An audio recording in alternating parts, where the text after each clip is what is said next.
Carlos. Hoje nós vamos tratar o tema obsessão. Se a gente pegar a definição do Aurélio, do dicionário, o que é obsessão? Perseguição, vexação, preocupação com determinada ideia que domina doentiamente o espírito, ideia fixa, mania. Se a gente pegar do livro dos Espíritos, ação pela qual espíritos inferiores influenciam maleficamente os encarnados. Ou seja, a gente está sujeito a isso, a gente está sujeito ao nosso dia a dia. Se a gente tivesse a capacidade de olhar aqui no nosso salão, a gente ia ver que a plateia dos espíritos é muito, muito maior do que a nossa.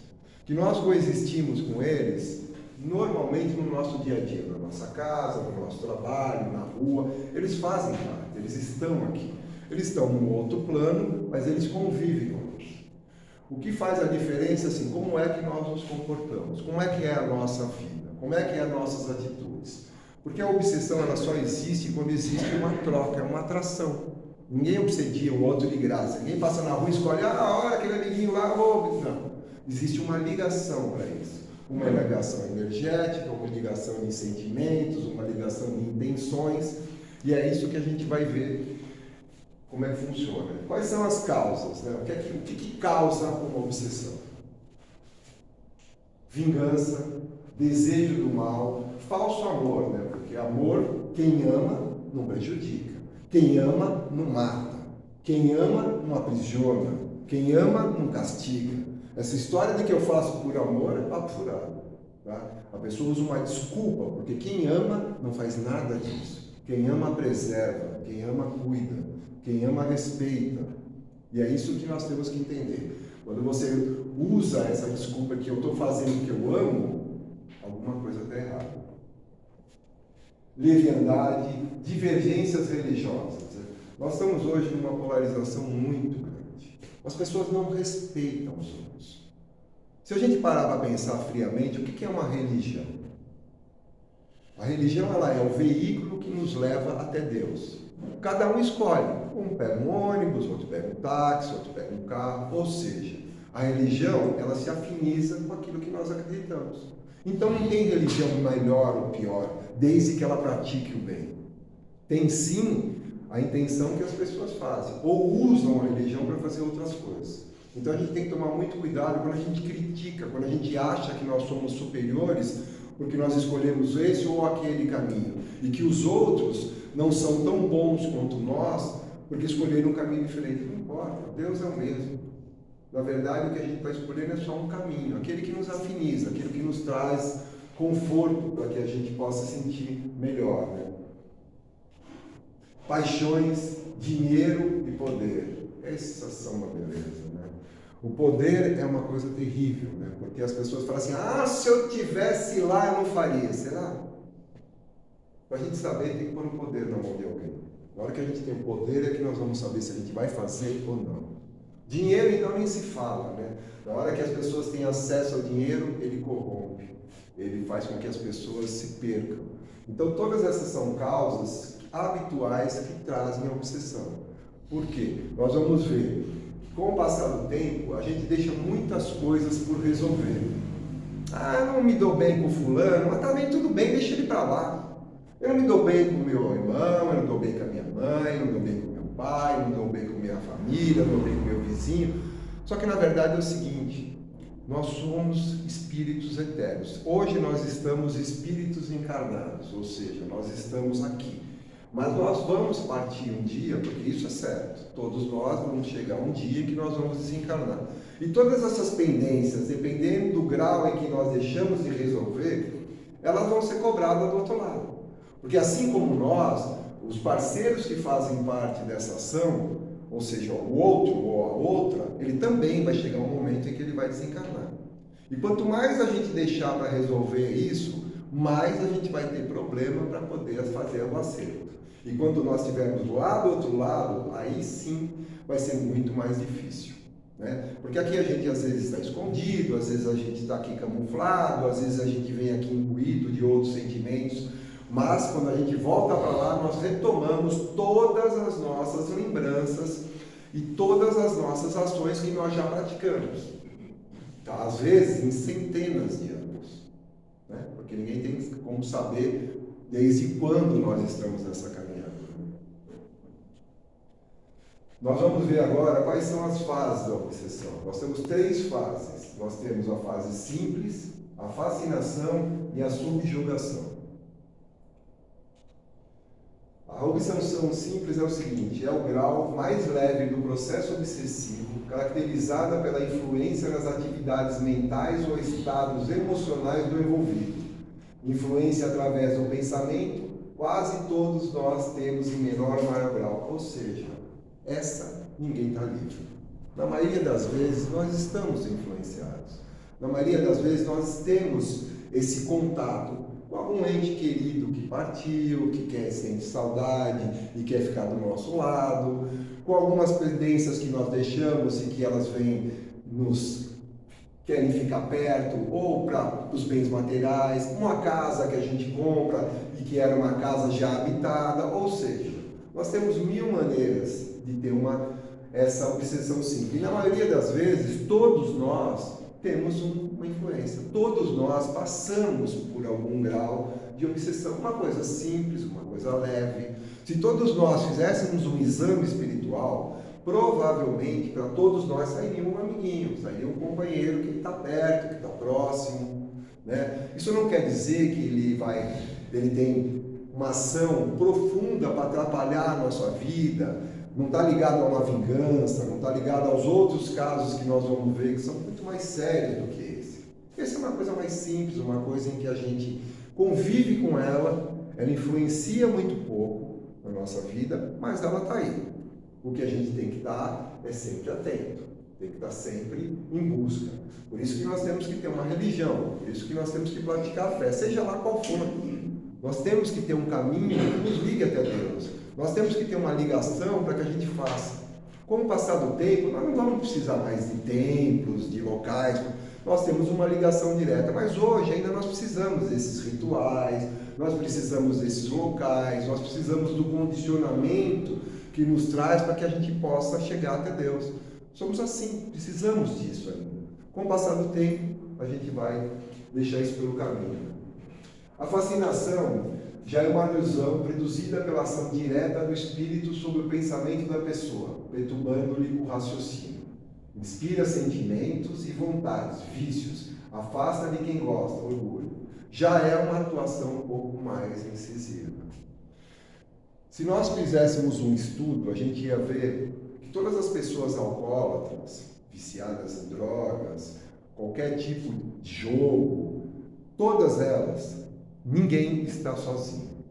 Já foi mais do que mostrado cientificamente que a pessoa não consegue tomar 1 litro de pinga e ficar ainda sem entrar no estado de coma. Mas como existe uma simbiose, como existe uma ligação, não só nós tomamos, mas aquele que nos acompanha.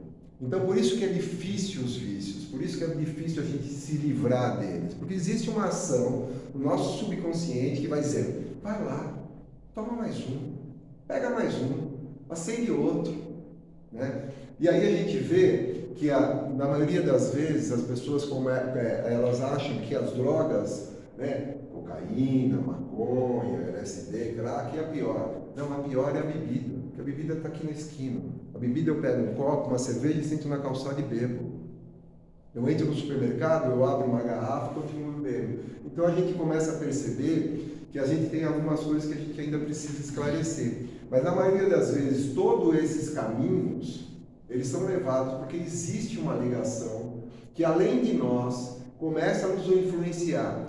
Sabe aquela história do bonzinho e do malzinho? O bonzinho fala, não faz, e o malzinho fala, faz. Na maioria das vezes, nós estamos muito mais afeitos ao malzinho, né? Porque nós temos uma afinidade, né? E isso faz com que a gente tenha realmente muito mais dificuldade para se livrar. Então essa já é um caso um pouquinho mais adiantado e que interfere diretamente na nossa vida, que interfere nas nossas ações. Essa aqui já é muito mais complicada. Esse é o domínio moral do espírito sobre o encarnado, controlando a vontade mental e física, cria ilusões, sentimentos de angústia, loucura e faz passar por situações ridículas. A gente não tem noção de quanto isso toma. Na verdade, é como se o espírito assumisse a vontade do encarnado, sem ele ter a noção que isso acontece. Eu sempre morei em São Paulo, antes de morar em Biúna, e a gente morava ali perto do Ceasa, na Vila Leopoldina, Vila Burguesa, e nós crescemos com uma figura muito instigante que andava pelo bairro. Era um cara que ele andava com um rabo de cavalo, uma crina de cavalo colocada na calça, ele tinha uns sapatos ferraduras, e ele dizia que ele era um cavalo. Simples assim. Naquele momento era muito engraçado, as crianças zoavam, tudo aquilo, a gente não conseguia entender. Mas hoje, passando o tempo, nós conseguimos entender perfeitamente. Ele era um caso típico e clássico de subjugação. O espírito tomou conta, né, da vontade, ele sobrepujou a vontade do encarnado e impregnava nele a humilhação. Aqui, ó, situações ridículas. E ele ficava assim, ele vivia assim, ele andava assim, ele trabalhava, né, ele tinha charrete, fazia qualquer coisa lá, mas ele se vestia o tempo todo assim, com o rabo, como se fosse um rabo de cavalo, as ferraduras e tudo mais. Quer dizer, era uma coisa deprimente. Você imagina o quanto isso era sofrido para ele, o quanto isso a família não conseguia entender. Como não existia um esclarecimento, na época era muito mais difícil, né?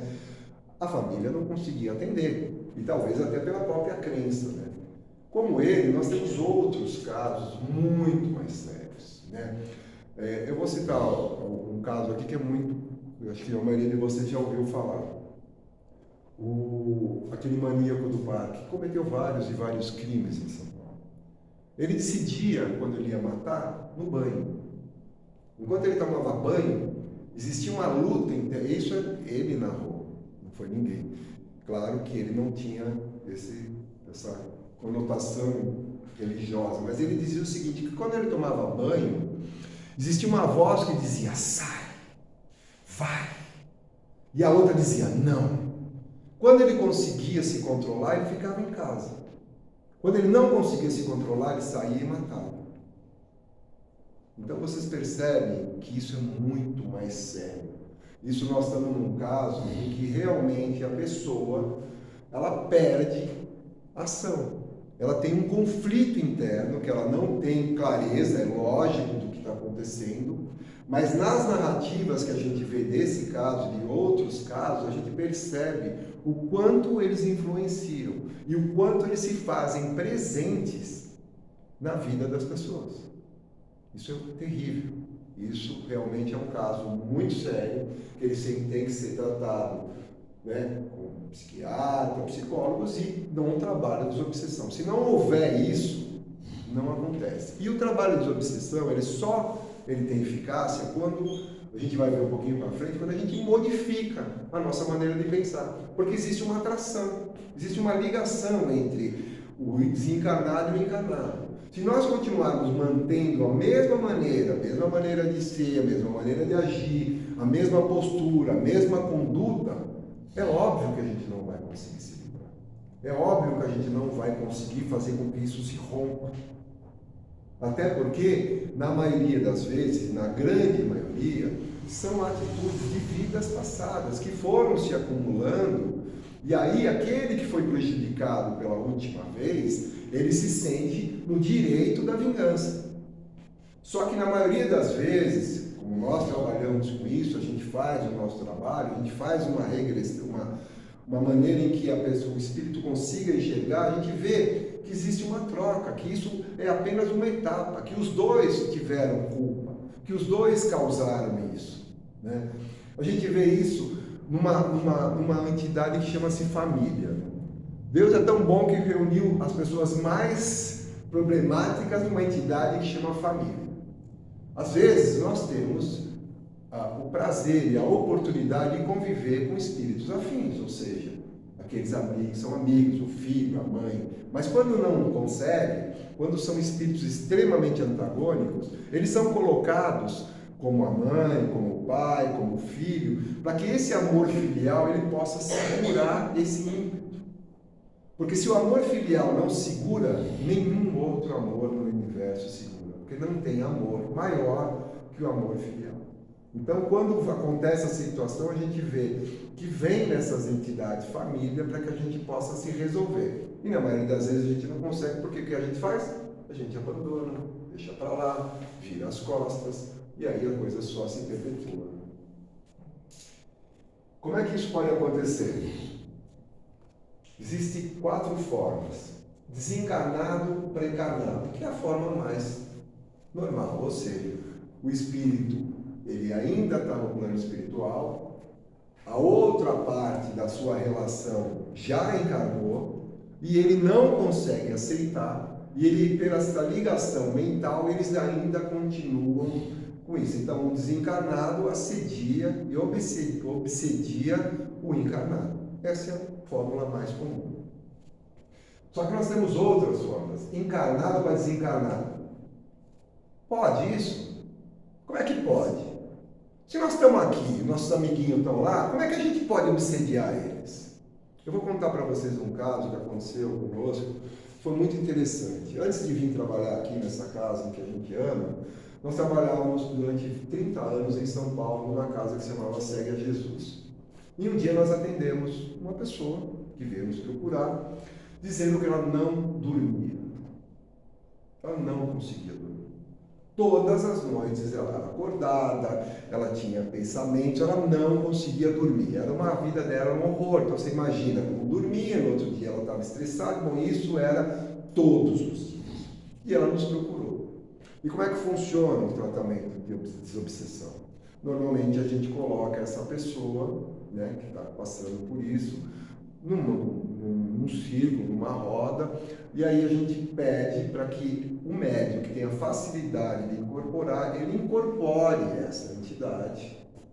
E os orientadores, eles conversam com ela, para dizer, por quê? Por que você está fazendo isso? Blá, blá, blá, blá, blá. E nós perguntamos, né? Por que você está fazendo isso? Ele falou assim, ele não vai dormir mais. Mas veja bem, e aí você começa, né? Não pode, não faça isso, blá, blá. Depois da gente tentar explicar e tentar comover, ele disse assim, não vai dormir não, porque todas as vezes que ele dorme, ele vem me bater. Percebe que quem era obsessor não era esse desencarnado, e sim o encarnado? Percebe que quando ele dormia, ele se desprende, o espírito se desprende do corpo, e ele ia lá buscar o inimigo e batia nele? Então o outro estava só se defendendo. Ele sabia que se o outro dormisse, ele ia bater. Então ele não deixava dormir. Então é muito mais complexo do que a gente pode imaginar. Então isso aqui é impossível. Outro, encarnado para encarnado. Encarnado para encarnado. A gente vê isso todos os dias. Os feminicídios da vida, o cara que é pretexto de amar, de proteger, de resguardar, ele começa a emitir pensamentos extremamente terríveis. Ciúmes, inveja, né? Todos esses sentimentos, quando acumulados e quando emitidos, a vibração, ela é uma emissão de ondas. Nosso pensamento, ela é uma emissão de ondas. Né? A gente pensa, isso se materializa e vai. Né? Eu vou mandando. Eu gosto do Olívio, eu quero o melhor para o Olívio. Ótimo. Agora, se eu começar a impregnar ele com pensamentos ruins, se ele não estiver legal, é óbvio que isso vai fazer mal. Então isso é muito mais comum do que a gente imagina, porque as pessoas não estão num patamar legal, as pessoas não conseguem, os valores estão trocados, né? Hoje a gente vê em manchete de jornal, o fulano diz assim, nossa, o fulano achou uma carteira e devolveu, o fulano é tão honesto. O fulano, olha que belezinha, ele é tão educado. Desde quando honestidade e educação viraram qualidades? Desde quando? É obrigação. Mas nós estamos num tempo em que as coisas mudaram. Então elas viraram qualidades. Aquilo que deveria ser a nossa obrigação, ela virou uma qualidade. Infelizmente, é assim, né? Desencarnado para desencarnado, tranquilo, né? Os dois estão no plano espiritual, os dois não conseguiram resolver as suas pendências e continuam lá, um atacando o outro, um perseguindo o outro, um fazendo o mal para o outro. Isso também é muito comum. Por isso que a gente disse, se a gente tiver que resolver, vamos tentar resolver aqui. É muito mais fácil, a gente tem muito mais instrumentos, a gente tem muito mais acesso. Lá, a coisa fica muito mais difícil. Né? Então, não vamos deixar para amanhã, não vamos deixar que as coisas se perpetuem, não vamos criar abismos que a gente não consegue transpor.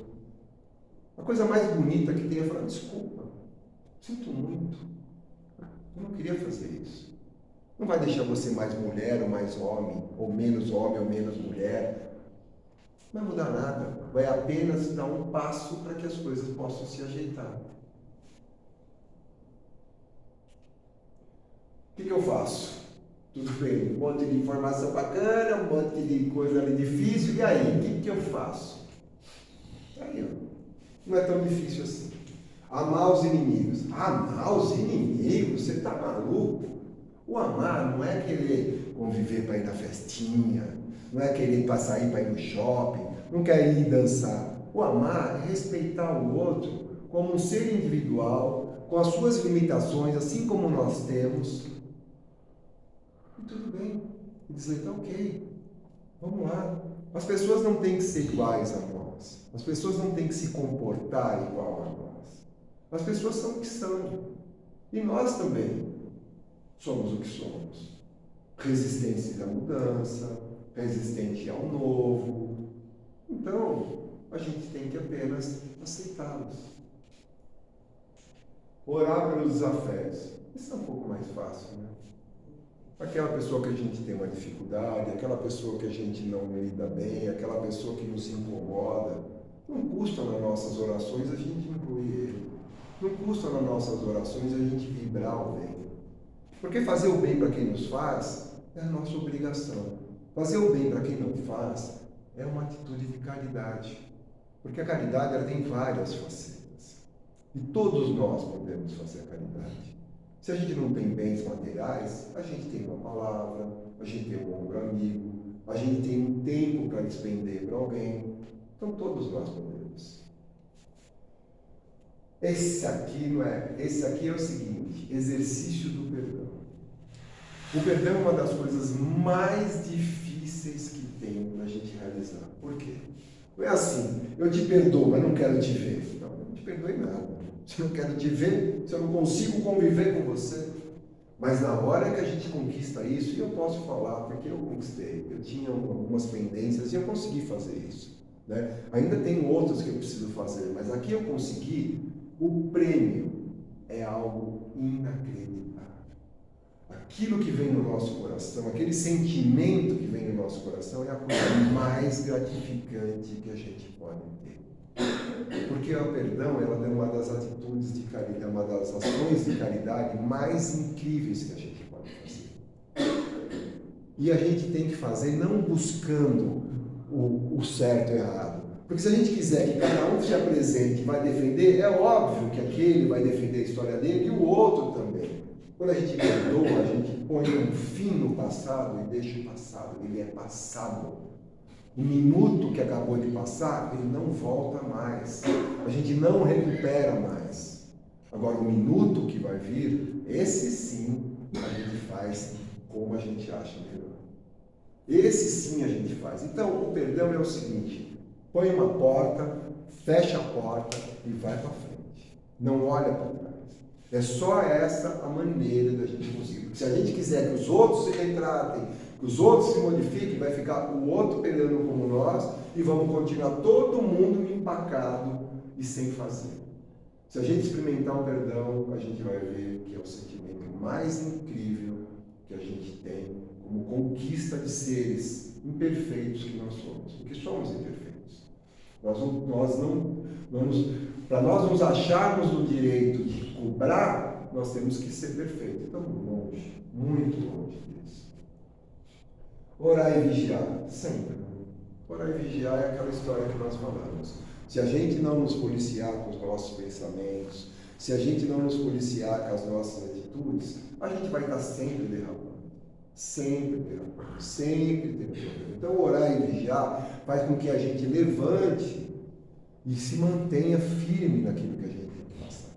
Porque é o seguinte, achar que nós vamos ter uma vida maravilhosa, cor-de-rosa, tutti-frutti, não. Nós vamos ter uma vida com altos e baixos, com momentos bons e ruins, com pessoas bacanas e não. É isso que vai fazer parte.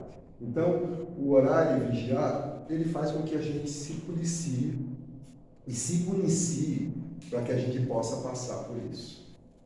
E, finalmente, reforma íntima. Eita, reforma íntima é a melhor, hein?